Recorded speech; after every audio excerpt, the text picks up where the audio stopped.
تكنولوجيا غزات حتى يومياتنا العادية، يعني أصبح الاس ام اس هو اللي يعبر على فرحتنا بالعيد وغيرها. من يشوفها أنها وسيلة تقرب البعيد، وفيه كثير يشوفوا أنه هي من مظاهر قطع صلة الرحم. فهذا التقرير اللي راح نتابعوه مع سارة بالحور ثم نعود.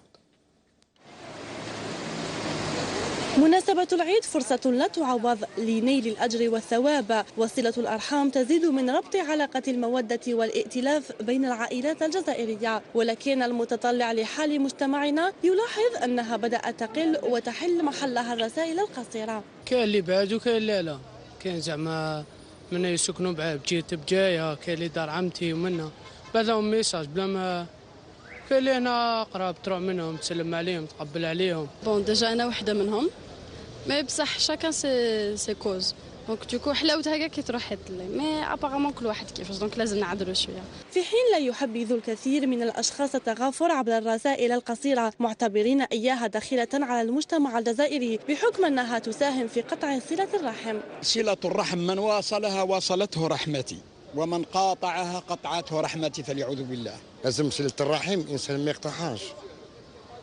ما كاش من هذه بالتليفون اس ام اس لا. دوك الناس على بالك باللي بالتقدم كما يقولوا الناس بكري والنمله دارت سلوم. حنا يعني ما طبيعنا احنا ناس دو موناج مازلنا نروحوا نزوروا العائله الاحباب الاصدقاء الناس اللي نعرفوهم.